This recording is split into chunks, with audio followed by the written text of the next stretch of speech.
Good morning, everybody. I'll try to get the presentation going. Thank you, Samir, for the nice introduction. It is a little bit unbelievable that it's like we're talking in time frames of 20-some years for everything these days. I realized this morning that it's been more than 25 years of me using IDA Pro. Realistically, I would have spent more time with IDA than with any spouse in my life, which is a bit of an intimidating thought. All right. Good morning, everybody. My name is Thomas. I used to do a lot of security work under the name of Halvar.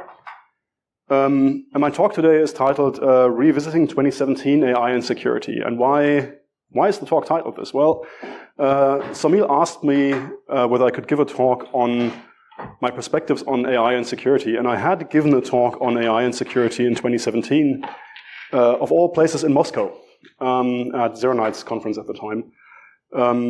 I was like, well, in 2017, I had recently worked on AI and had recently worked in security. And pretty much ever since late 2018, I have done neither. So I've mostly focused on computational performance for a couple of years. So I found myself in the situation that I was being asked to give a keynote about two topics that I don't know very much about anymore. So I think the entire concept of this keynote is going to be, I'm going to look at what I said in 2017 and then see how wrong or how right I was, and talk a little bit about what I still understand about AI and what I don't understand about things anymore. What is really interesting about the general state of AI is it's an extremely fast-moving field. A friend of mine recently started the company in the broader AI code assistant sphere, and asked me whether I wanted to join, and I was like, to be honest, if I look at the entire AI startup space at the moment, it looks like a really, really bad drunken bar brawl, meaning there's a bar, everybody's terribly drunk, bar stools are flying, and the VCs and the various big corporations keep on pouring more vodka, which NVIDIA delivers from the back to the back door. It's very, very hard to, like, given the dynamic nature of that environment at the moment, it's very hard to make predictions about anything. But it's also, for people trying to start companies, very, very hard to know that their skill will matter. Like, if there's a bar stool flying across the floor, it doesn't matter whether you're a good fighter, because everything is chaos. Okay.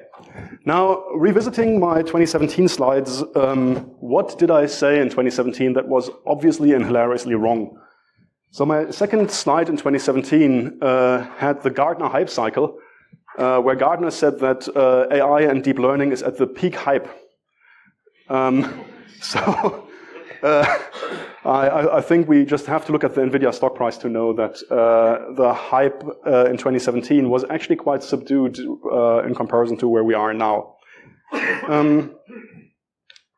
So what were the key points that I made in my talk in 2017? The talk in 2017 was positively received by most, but I got a bit of flack from a couple people because I argued that most of the applications of AI in security back in 2017 were wrong, in the sense that they were trying to tackle the wrong thing using AI, like using the tool for something that's not very good at. And the key point that I was trying to make in the talk was, when it comes to IT security, many people have an incorrect view that IT security is a direct competition between, the attacker and the defender, and they're in direct mutual conflict. And that is actually not the case at all, because the reality is that the attacker and the defender largely interact with the broader world, meaning you've got all the users of your software or of your infrastructure, the companies and so forth on the right-hand side of the slide, and then most of the interaction of both the attacker and the defender isn't with each other. Most of the interactions is actually with the world, meaning the attacker tries to phish and deceive users. The attacker tries to traverse a target network. The attacker tries to find bugs and exploit, which are written, like the bugs and the software to be exploited is written by the world, not by the defender necessarily. So really, the game is usually that the attacker does something to the world, and also most of the job of the defender is towards the world, meaning the defender has to educate users on proper security procedures. The defender has to make networks defensible. The defender needs to provide safe defaults, and so forth and so forth. The defender needs to perform authentication and access control, all of these things. So almost all your work in security is work where you have, like, you're interacting with an entity that is very large, consists of many heterogeneous agents, but generally that does not behave adversarially towards you. Meaning, the world will not adversarially change against you as a defender. The only side where you have an adversary that will actually change in response to your behavior is in this cycle here, detect and evade. But that cycle is actually a very small part of the overall security. And back in 2017, so the world doesn't change adversarially, but the attacker will change adversarially when you try to catch him. So in some sense, back in 2017, most of the world was focused on applying machine learning to detect bad. And there's an argument to be made that this is the worst possible place to apply machine learning to, because machine learning is all about trying to reason about the distribution of data somewhere, and you train a model on data obtained from that distribution in the expectation that the distribution is the same in the future. Which means the only place here where the distribution is going to change all the time because the attacker adapts is here, which also means that this is the worst place to use machine learning in some sense, because that's the place where your data distribution is not going to be stable in time. Whereas over there on the right-hand side, for everything, like all your interaction with the world where the data distribution doesn't change all the time, that's a good place to use machine learning, because there the data will approximately look the same in a year from now. And this thesis, in spite of lots of things having happened in AI and so forth, I still stand behind that thesis. Like the place where you should be applying AI in security is not so much detecting the bad guy, but rather on all the other things where you're interacting with the wider world. I think that thesis has held up pretty well because it's because it's true. Okay, so what were the things that changed broadly in security since 2017? Now, I very consciously stopped paying attention to security at the end of 2018, so I had to more or less crowdsource this from Twitter. But I think the biggest change in some sense is really the rise of ransomware as a full industry. Meaning, back in 2017, I think the threat that people were thinking about, what are we going to do with government attackers that move slowly through the network, or that want to steal proprietary data and so forth. Ransomware has shifted the timelines of a lot of things, because the attacker in a ransomware attack doesn't care about staying in the network undetected for 3 months. They really just want to get to the juicy parts of the network, ransom that network. They don't care about being detected, provided they can ransom stuff quickly enough. And because it's gotten so profitable, it has drawn in much more sophisticated resources than were usually available. Like in 2017, a lot of the threat landscape looked like you've got these very sophisticated hackers that try very hard not to be noticed, and you've got unsophisticated attackers that don't care less about not being noticed. They're doing vandalism or petty crime or whatever. And ransomware has actually given you the hybrid where you've got people that want to create actual damage and are reasonably sophisticated because they're well resourced. So that's certainly a big change.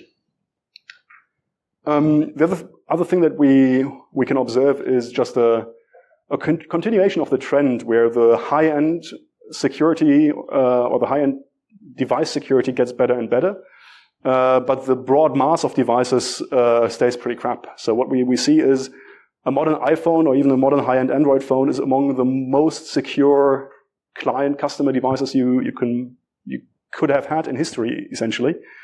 But the growth of really crappy, badly secured IoT devices is so vast that overall there's many, many really poorly secured devices all over the place. The other thing that's interesting is it seems that the demand for attacks, for sophisticated attacks against an iPhone and so forth, is price insensitive, meaning Apple and the various device vendors are working very hard to make it harder and harder. But on the other side, there's government players that are willing to pay more and more money for it. So it seems that the high-end attack market just doesn't seem to react to things getting more expensive. The other thing that I find interesting is that Rust has gotten much more traction. I mean, Rust predates 2017 by quite a margin, but Rust has been adopted by larger corporations much more.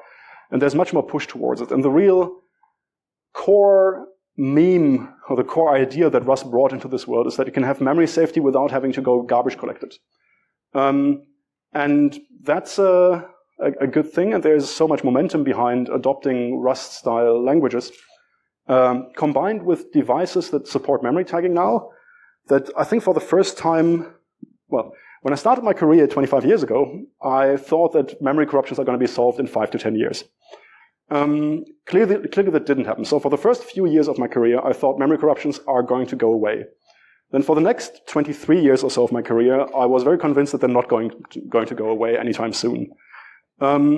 With a combination of memory-safe languages that do not require garbage collection and hardware-supported memory tagging, I can at least see a narrative that potentially we will eventually get rid of memory corruptions on a timeline of perhaps 10, 15 years.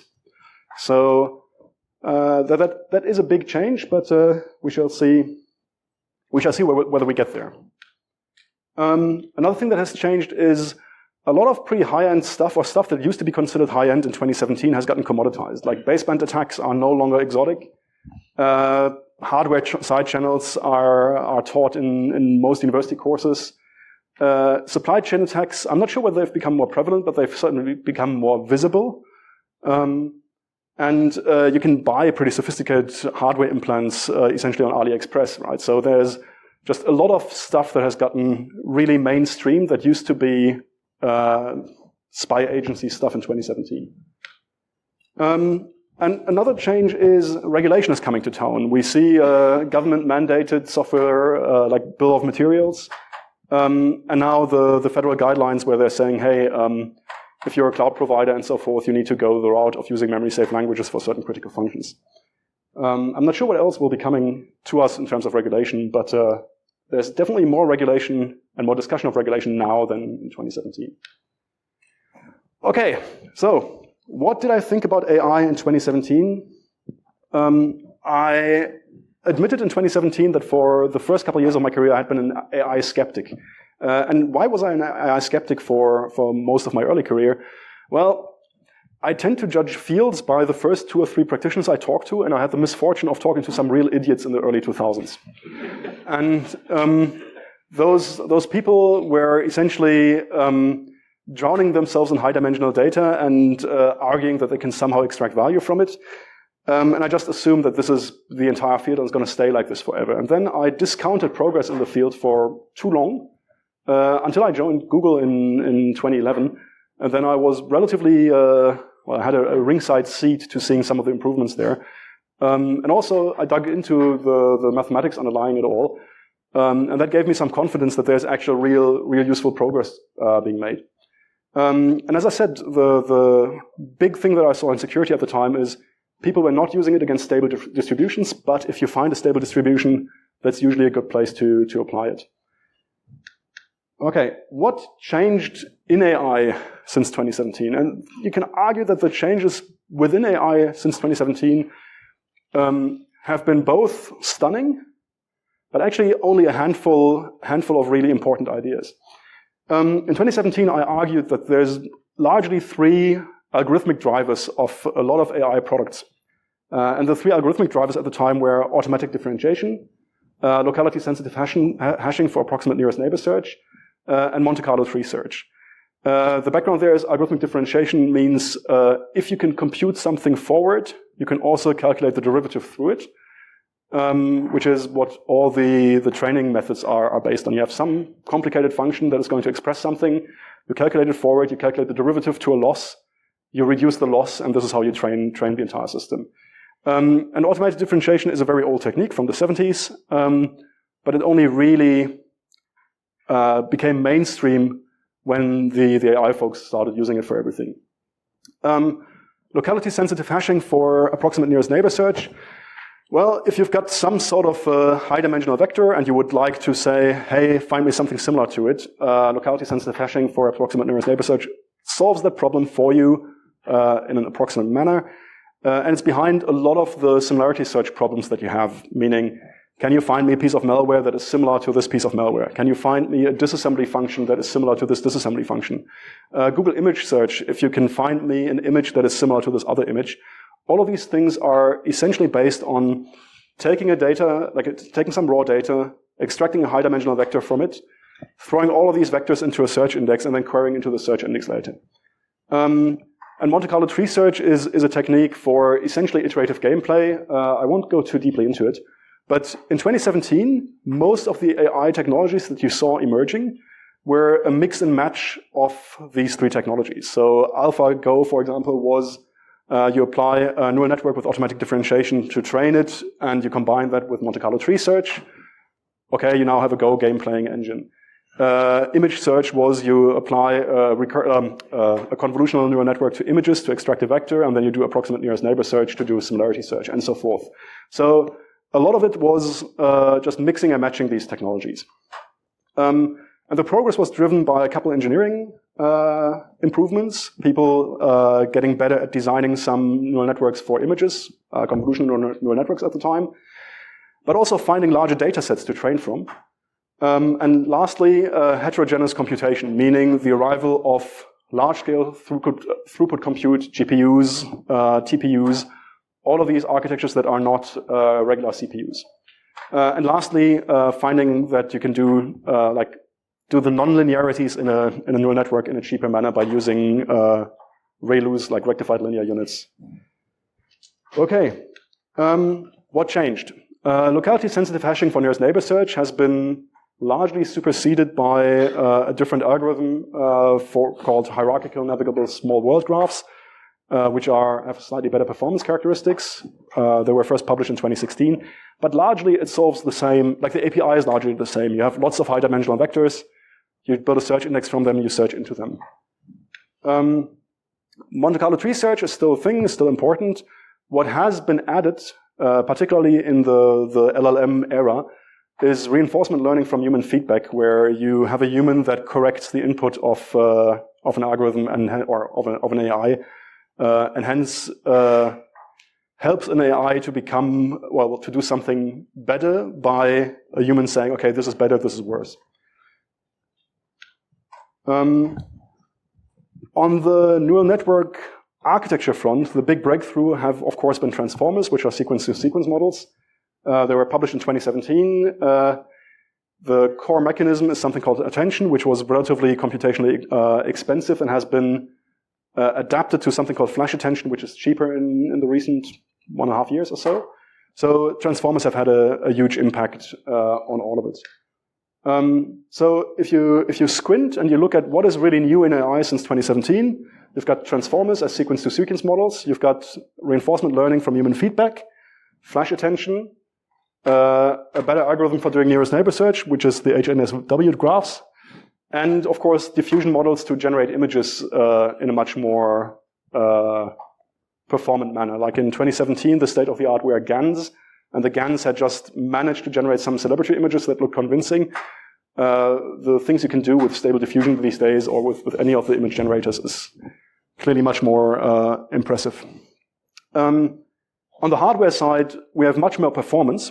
Approximately, like the performance gains between the highest end NVIDIA GPU available between 2017 and today are approximately factor 160. Not all of it achieved through Moore's law, but a lot of it achieved through reducing precision in calculation. Because we've learned that you can operate on 8-bit numbers and still get reasonable output from neural networks. So we have much more compute, factor 160, roughly doubling every 12 months at the moment, or in that time frame. And we have a number of so-called scaling laws for LLMs, where people have looked at the performance of LLMs as you scale up data and compute, and they observe that you can pretty much just throw more compute and data into these models, and if you do that, your results get better. And that's a very rare and new thing in software, because software has traditionally struggled a lot with more input in, more output out. Like the entire idea of the mythical man month is that it's really, really hard to scale software in a manner where you've got something that works, you throw more money at it, and now it works better. But at this moment, a lot of the AI investment hype is driven by the fact that we seem to have something where we can just throw more money at it, and it does get better in terms of more data, more compute, and the models seem to be getting better. And the end result is we've got ChatGPT and Bard or Gemini or whatever it's called now, or Mixtral, or we have all of these very powerful chat models that really nobody has a full clue about in terms of what their actual capabilities are, and everybody's trying to figure out what can they do and what can they not do. So, the arrival of LLMs and generative AI, what does it mean for security? We have a bit of an unusual situation globally at the moment. We've got a new technology, and it's obviously really powerful because it does a lot of things that were previously thought impossible without having been designed to do it. So a friend of mine works on program synthesis, and he wrote his PhD thesis on program synthesis in, I think, 2017 or 2018. And a lot of stuff that was beyond the state of the art in 2018 is now routinely solved by a chatbot without the chatbot even being designed to do it. So there's things there where clearly the state of the art has been shifted drastically, and you don't quite know how much. And nobody has a precise idea where the limits and what the limitations of the LLMs are. And everybody's fumbling around with these things because they're inherently probabilistic, and we're trying to figure out how to use them and how to program them. And I don't think that I have seen an episode or any time spent in my life where you had such a large group of people trying to figure out what the hell are we doing with this new technology, right? Because we've got something that's clearly powerful, but we really have no idea what to do with it. So what do LLMs excel at, in my experience? Now, all of this is my experience, meaning I've talked to people, I've played with it, but I'm as much of a noob as this as everybody else. So LLMs are pretty good at extracting approximately correct structured data from unstructured data. So you can feed, for example, a PDF to an LLM and ask it to extract some data about, let's say, cloud cost margins. Like if you parse SEC filings for public companies or whatever, an LLM is pretty good at extracting structured data out of unstructured data. And that's very, very interesting and useful, provided you have unstructured data somewhere. They're really good at human-readable summarization of larger text corpora. You can give it a long text and ask it to summarize it, and the summaries are usually pretty good. It's surprisingly good at generating a text adventure. Like you can tell an LLM, please play Dungeon Master for me for a while and generate a text adventure for me, and it'll do that for a good while. They're really good at providing approximately correct, at least plausible answers to vague questions. There's a study from the Boston Consulting Group that their consultants are vastly more effective when they're using LLMs. LLMs are really good at being plausible. They're much better at being plausible than at being correct, in fact. And it turns out that for a lot of human work, you need to be plausible and not correct. They're very good at translating between languages, like the performance of automatic language translation is just way up these days. They can do some amount of translation between programming languages, which is kind of interesting. And they're okay-ish at generating programming solutions to problems that are heavily represented in the training set. So that's a lot of stuff that they're good at. But then what do you do with it?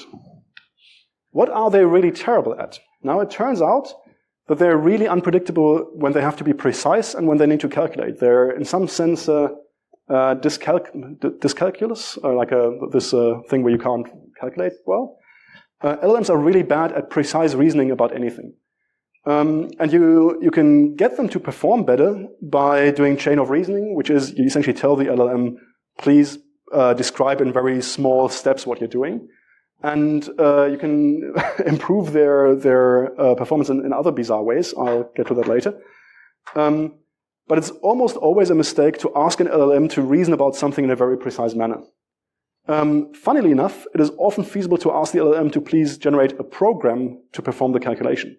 So, for example, if you need to do a linear regression over some data, asking the LLM, can you please write a linear regression or tell me, extrapolate this linear data into the future, it'll usually fail. If you ask the LLM, can you write a program to do it for me, then it'll usually succeed.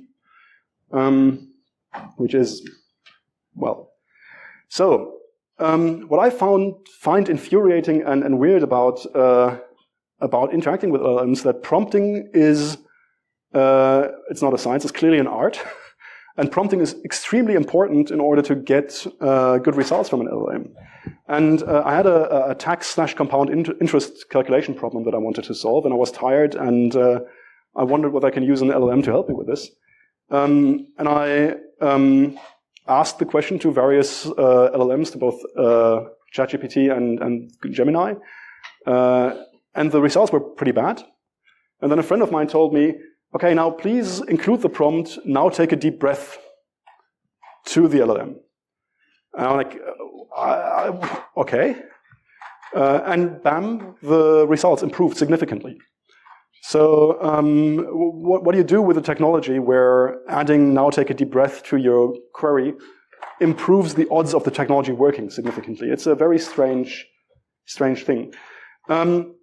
I mean, from an intuition perspective, you can have an intuition about this if you think about an LLM as a compressed form of all the text on the internet, which includes every idiotic thing ever said on the internet. And if you take a deep breath, you're essentially telling the LLM, okay, please focus on the area of the text that you've compressed, where somebody wrote, take a deep breath, which usually means somebody's actually taken time to go through a problem in detail and not just written nonsense. So there's some intuition why this may work, or what the reason may be that this works, but it's really counterintuitive. Anyhow. So why is chain of reasoning such a successful thing? Why would an LLM get much better at solving a problem if you tell it to work in small steps? Now, if you squint very hard, a modern LLM, while being a transformer, is also a form of recurrent neural network. What I mean with this is, a transformer has a fixed computational budget and a fixed depth to generate the next token. So you give it a bunch of text and tell it to predict the next token. There's a certain amount of compute that will go into the prediction of this next token, and there's no recurrence in this, meaning it'll just do this once, essentially. Now, if you try to solve a problem using an LLM, though, what you're really doing is you're phrasing your problem, and then you have the thing iteratively generate new tokens. And for every token, you get to spend the same compute budget again. Meaning every output word means there's a certain amount of floating point operations that go into computing that output word.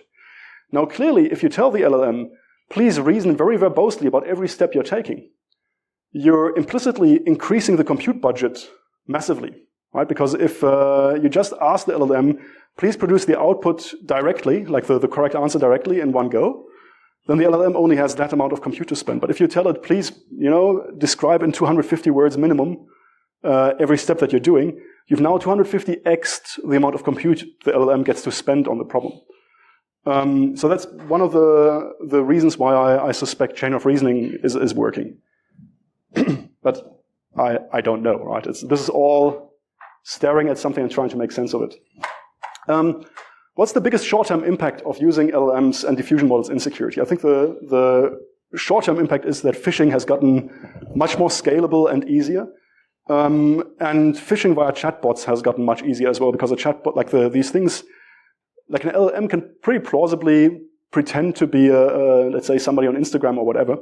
So previously most phishing interactions were 1 or 2 shot interactions, meaning you didn't have a long cycle of conversation with somebody before they send you a phishing lure. Having multi-step interactions with somebody in order to phish them now that's gotten really a lot cheaper. And then a friend of mine actually his company got hit by a voice swapping attack, where somebody took a bunch of YouTube videos of him, cloned his voice, and then tried to convince the secretary on a phone call to wire money. That's pretty. I mean, that was science fiction a couple of years ago, not very long ago. So, yeah. Both of these here are, as we can see, offensive applications, and both are against stable distributions in the sense that, the person that you're phishing is not a very different person this year than last year. What are the places on the defensive side where I think LLMs will have a big impact? It's very hard to tell at the moment. But a couple of things come to mind. Summarizing dynamic execution traces into human-readable reports. That's something I've seen people experiment with. And that's a sensible thing. If you think about reverse engineering a piece of malware, Most of the time, if you can get a dynamic execution trace as somebody that's reasonably skilled in reading these things, you can explain to somebody else what the thing is doing after seeing the trace. And this almost pure translation task, taken in like a trace and make a story out of it, is something that LLMs will likely be able to do pretty well. In general, generating a human-readable narrative out of a bunch of events, whether it's true or not, if it's plausible, if plausibility is enough, the LLMs can probably do this. One place where I've seen LLMs used with great effect is in training classes for reverse engineering, assembly, or any other programming language. Because for the majority of the low-hanging questions, the LLM can actually answer the question reasonably well. And it's only on the more rare or more obscure questions where the LLM will fail and then the teacher has to intervene. So there's a real improvement in scalability where now more students can interact with an LLM before they interact with a teacher, which allows a single teacher to teach more people in theory. Another thing that I've read about is a company using an LLM to summarize long ticket chains. So let's say you do instant response, and if you've got a long chain of updates to a ticket where a group of people has been working a case, and that gets updated and updated and updated over a long time. If you need to dig into what's happening here, oftentimes you have to go through the tickets again and reread stuff and so forth. And LLMs are pretty good at summarizing these things and also answering questions about the entire chain of updates. Generating firewall rules and configs from human language is something that they're pretty good at already. And the most depressing application of it all, generating SOC 2 policies automatically. If you've ever had to write an SOC 2 policy for anything, you'll know that this saves a lot of time, but it's not necessarily something that's very great for security. Where do I see impact from LLMs in the future? One area where my experiments with LLMs have been at least vaguely promising is if I have a stream of source code patches, and I don't know which ones are security relevant and which ones are not security relevant, having the LLM try to highlight things that look as if they're security relevant looks moderately doable. In the sense that I don't care if there's false negatives, I don't care too much if there's some false positives, but if I have a large stream of patches and I want to, for example, identify those where a length check was added, the LLM can usually do that for me already now. Another thing that I expect LLMs to be able to do relatively soon is synthesizing fuzzes from a spec. Facebook is using LLMs to generate test cases internally a lot, which is not that different from generating fuzzes from a spec. So if I've got a human-readable specification for a network protocol, at least a simple network protocol, I'm pretty confident that we'll get to a point where LLMs can synthesize a simple fuzzer or a simple test case for that protocol. One of the areas I find more interesting to me is inferring intent from code. One of the things I used to teach people when I taught security code auditing classes was you read a piece of code and you wonder, what did the programmer want to achieve? And then you check carefully whether the programmer achieved this. Now, this was very difficult to automate from the judge programmer intent perspective. Like we have model checkers, we've got static analyzers that can check whether a piece of code conforms to a certain spec. You can ask a theorem prover whether certain invariants about the code are true. But inferring the intent was the hard part in the past. And from my experiments, LLMs are okay at inferring intent of code. And that opens up a lot of possibilities in terms of code analysis, where you can now perhaps try to build something that checks, is the programmer actually achieving what they intend to achieve?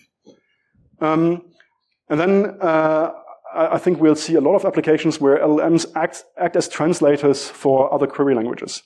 Like the majority of the world does not speak SQL. We are going to get a lot of human language, natural language interfaces which generate some sort of query language at the back end and then query into a database. I think that's going to be just a very natural way of interacting with database and storage systems. One thing I've been wondering a lot is, because LLMs are essentially guessing language, they should be very good at guessing passphrases if you've got partial information about the passphrase.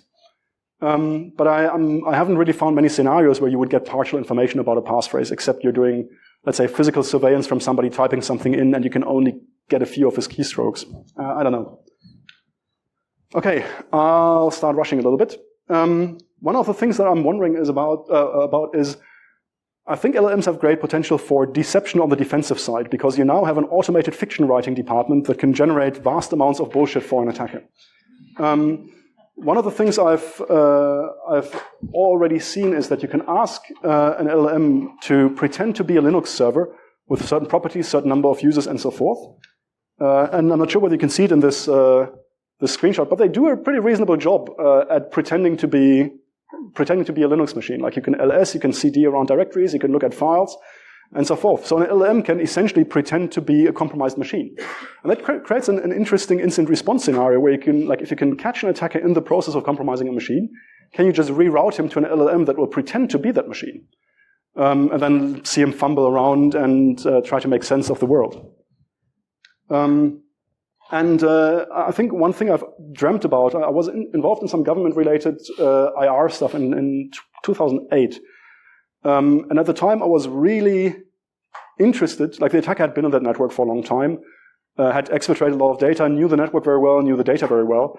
And the thing I would have loved to do at the time was to take the attacker and just move him to a virtual copy of the network he's in and start feeding him bullshit. Because if you can feed them bullshit, it devalues the data they've already exfiltrated, because they don't know which parts of, like at which point the data turns sour.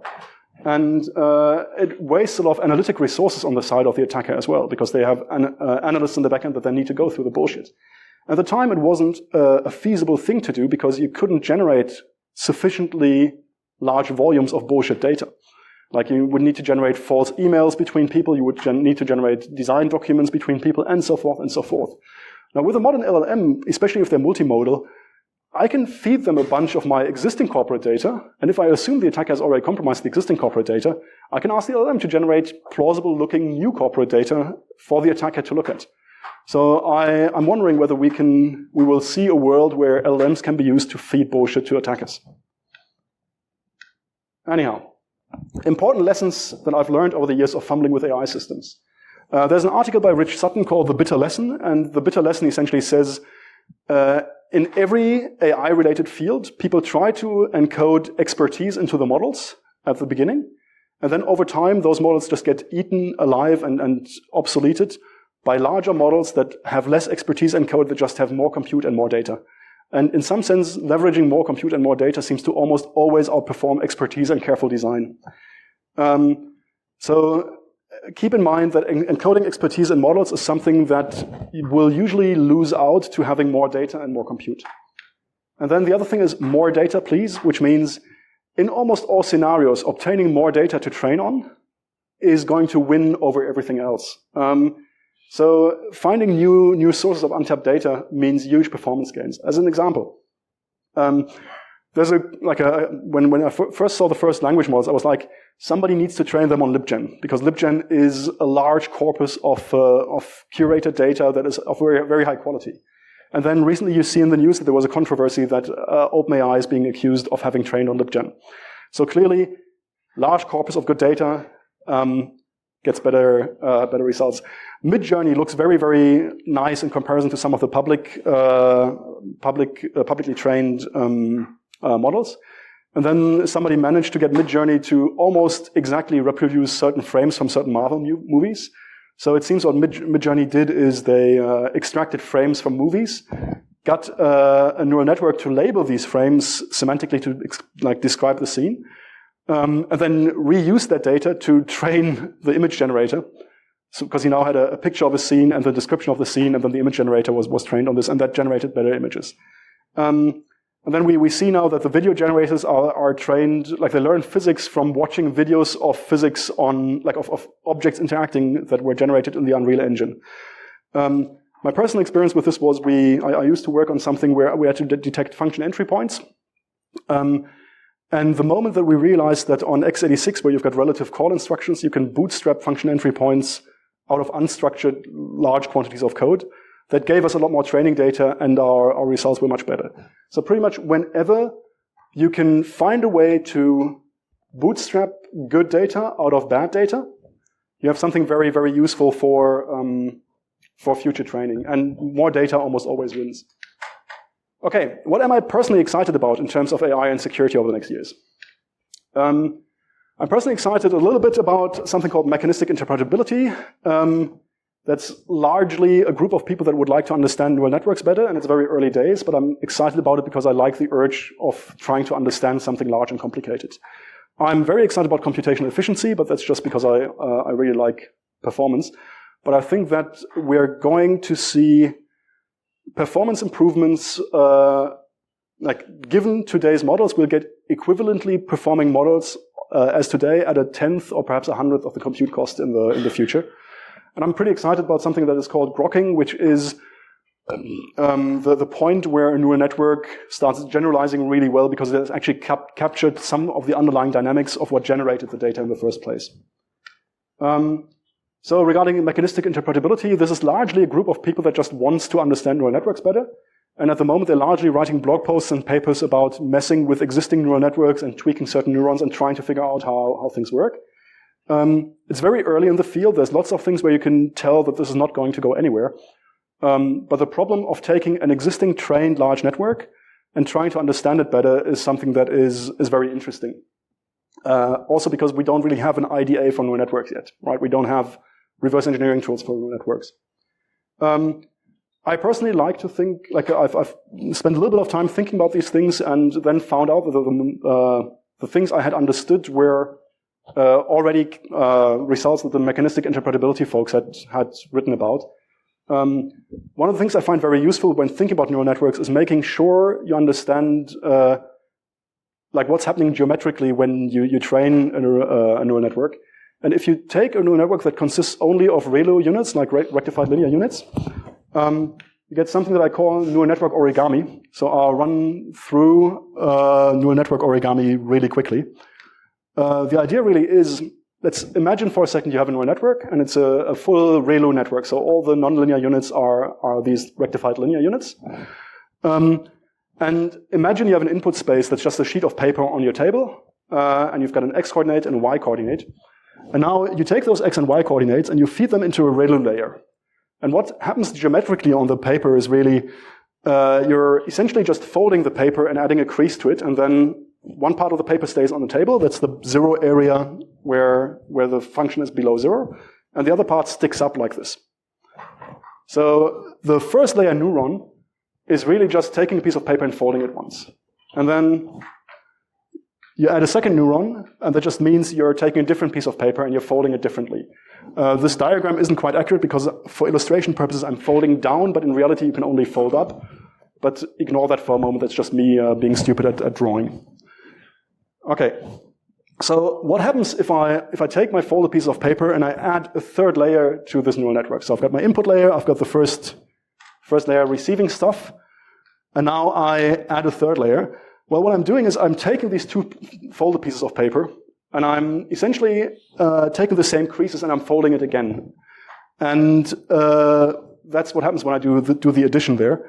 And then I do a max, which adds another crease, because the max again will keep parts of the paper flat and then bend the other parts upwards. But the important part really is that my input space gets all these creases in many different ways. Right? So my input space gets divided into all these polytopes, and these polytopes, on every polytope, the function will be linear. So in essence, what you're doing is you're taking your input space, you're cutting it into many convex shapes, and then on every convex shape, the function remains linear. And your entire training process is really just shuffling these creases around, and the depth of the neural network is essentially just reusing certain creases from previous layers to get exponentially more creases. And once you've understood this, a number of theorems, for example, become very, very intuitively clear. There's a theorem that says that every deep neural network can be translated into a much larger, shallow neural network. And that becomes intuitively clear because it doesn't really matter whether I'm doing all my creases in the paper in the first layer, or whether I'm adding these creases by iteratively adding deeper and deeper layers.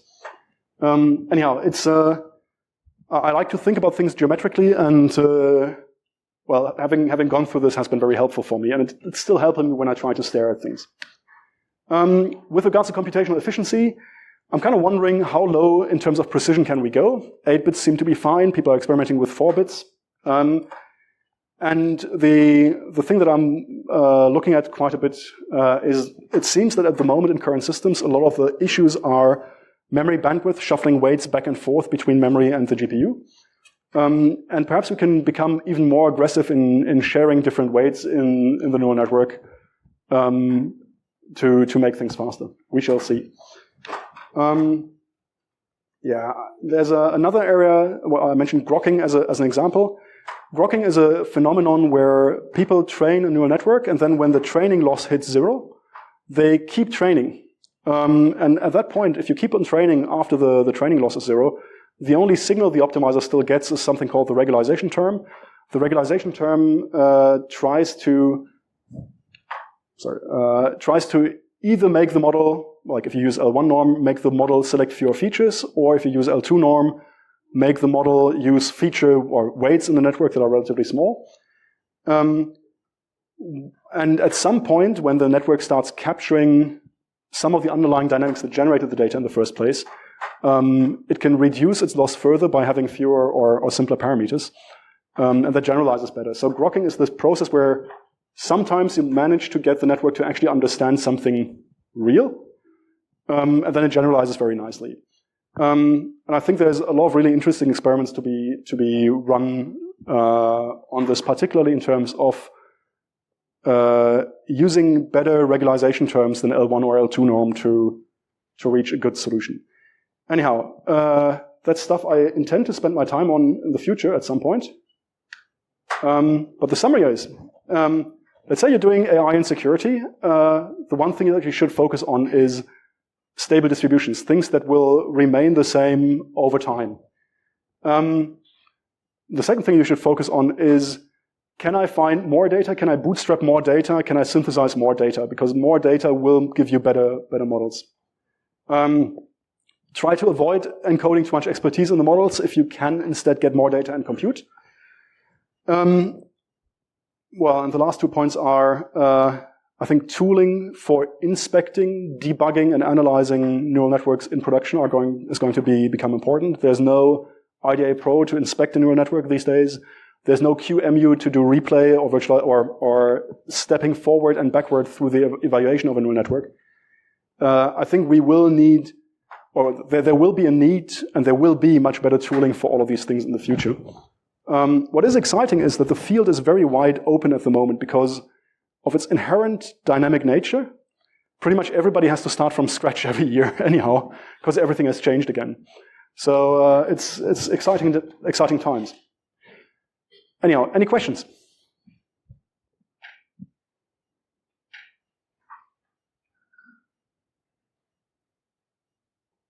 No questions, no lies. Sorry, yes, please. In the long term, do you think that there's going to be a balance between offensive and defensive AI use, or is it going to tilt and never recover in one direction or the other? Well, I think by nature, every ecosystem reaches some stable equilibrium at some point, or it goes away as an ecosystem. And so in the very long term, we're all dead. In the very long term, everything is gone. But in the term, until we're all dead, some equilibrium will be reached. I don't think that fundamentally there's a reason why AI would benefit or would disproportionately benefit one side over the other. I think the important thing is that you focus on using the AI on the areas where it's useful, and then it's going to be useful for both sides. Yeah. There was another question right behind you? No. Oh, okay, sorry. Yes, please? Over time, we see less of a need for a specific skill or job. I don't know. So the question is whether I see a reduction in the need for specific skills, I guess? Yeah, replacing essentially AI, replacing certain jobs. Yeah, so it's very clear that AI will replace some jobs, but Perl scripts have replaced jobs for a long time. It's very, very hard to tell. Like it's very hard to tell upfront what will be useful and what will not be useful in the future. If you had told me 3 years ago that we're going to automate the generation of caricatures and cartoons really quickly, I don't think I would have necessarily believed that. So I think you can only make sense of things when it comes to deciding which skills to learn ex post. So I mean, teachers always have the problem that they need to teach kids to prepare them for a world that they don't know yet. Whether the world is going to, like the world that you prepare kids for these days, is not the world that will be the world that the kids will interact in. So really, it's entirely unclear to me which skills are going to be heavily impacted by this and which ones are not going to be heavily impacted by this. Yes, please. Kind of a complex question, so walk through slowly. One of your points is that, of course, the larger data sets give you a more stable data set and are going to be preferential for learning AI security behavior conflicts. Obviously, it is advanced players like Google and Microsoft and Apple and antivirus companies in security. So for smaller companies, do you see a role for being able to use AI agents to generate data that is synthetic that these larger companies have the actual real data for in order to do research and develop toolkits that they may not have access to larger data? I would say yes. So the question is, I guess to some extent, if you're a smaller player, you're to some extent fundamentally disadvantaged by the bigger players having more data. Can you compensate for that by synthesizing some data? And I think by and large, yes. The larger players may have more data, but they may be, like the data may be tied up in various silos, may be regulated in certain manners, and so forth. You may need to synthesize data. And if you look at, for example, Midjourney, you can argue that Google a priori has more data in terms of YouTube than Midjourney could ever plausibly have trained on, and they just realized, hey, we can bootstrap label data by taking movie scenes and labeling the movie scenes and then training on it. You can argue about the copyright parts of it. That's a very different kettle of fish. But it's a smart move in the sense that, okay, somebody else has more data, but we can generate very relevant data for us because movie scenes are inherently pleasant to look at, and that's important for image generation. We can generate a lot of data that can help our thing perform its own niche, which is pleasant image generation, better than the competition. And I would even go to the point where I would advise people, if you're starting out and trying to use AI for whatever problem, start thinking about where can I get good data, where can I extract good data from bad data, and where can I obtain synthetic data that is still good enough for what I need to do. The risk, of course, with synthetic data is that you essentially learn something that is unrelated to reality, so you need to be a little bit careful about that, but yeah. Yes? So we seem to be in a relatively potentially short window of having data available because people are doing all of these things and are publishing it and essentially being published back to the social machine. Do you see any way we potentially get out of that problem, especially in security, around what do we do once essentially all our interactions are bullshit? If I had a solution for that, I would tackle plastics first. So, no, I don't. I mean, the reality is we're learning on data that we've scraped from the internet. We're now feeding a lot of garbage data back into the internet where we will be learning on that data. So I don't think there's a way of distinguishing good data from bad. You may want, I mean, LibGen, for example, is a good example for a corpus that is not full of bullshit yet. Given the number of AI-generated books on Amazon, I'm not sure whether the Amazon, like the books in general, will retain that quality. No, it's very hard to tell. I don't think there's a path back to, like in the same sense that we'll never recover all the plastics. If you look at there's some extrapolation that at some point within our lifetime, there will be beaches where there's more plastics in the sand than sand, right? And in the same way, we won't recover all the plastics. I don't think we will be able to recover pristine data from the larger pool of data. As a kid, there was a movie series on TV where there was somebody you could ask that was called the all-knowing trash heap. And the all-knowing trash heap is going to get a lot trashier and a lot bigger very quickly. Yes, please. So my question is around risk management. You brought a couple different scenarios, both applying policy and then repeated processes. In your research, did you look at being able to use LLMs as any sort of decision support to get more accurate decision making rather than based off of our current models of human intuition for making decisions? So LLMs are very bad at calculating. I don't think I would use them to make probability forecasts in that sense. You could potentially use them for just scenario enumeration. You know, you add a bunch of scenarios and you ask the LLM to generate more scenarios.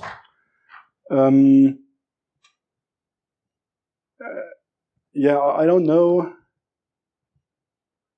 I think LLMs are not necessarily the right tool for the task to do actual probability estimates for risk management. They're probably going to be more useful in stuff like asking what other scenarios could I consider, perhaps just for idea ideation. But I don't know. Good question. Yes, please.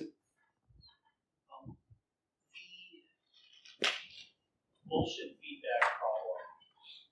That's one that is a little analogous to steel that was manufactured before the first atom bomb was detonated has a premium value today. Do you think that curation of the pre-bullshit auto-generator data sets is going to help stem that problem, or are we just... So I'm pretty sure that every large AI research team has a fingerprinted archive of the internet as it was about a year ago. And I would advise everybody to make a copy of the internet quickly and save it somewhere. Yes, please. So, go ahead. In this race of more data, more compute, what does it mean for ecosystem, the sustainability? Where do we set a boundary? Yeah, this is a really good question. I mean, more data, more compute clearly has environmental impact in terms of energy consumption. There's some kerfuffle happening in Ireland at the moment because there's forecasts that in relatively short time, a third of Ireland's electricity consumption will be data centers. I've spent the last 5 years working on performance optimization largely because I felt that it's an area where my technical interests, my economic interests, and my ecologic interests align. And AI, like, given that we've never had software where we could pour more energy in and get better results, we're pouring a lot of energy into these things now, and things will have to get more power efficient and as such environmentally friendlier over time.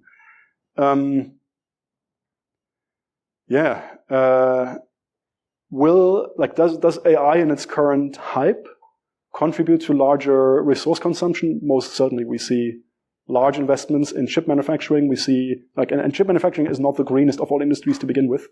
We see large investments into more compute, energy generation, and so forth.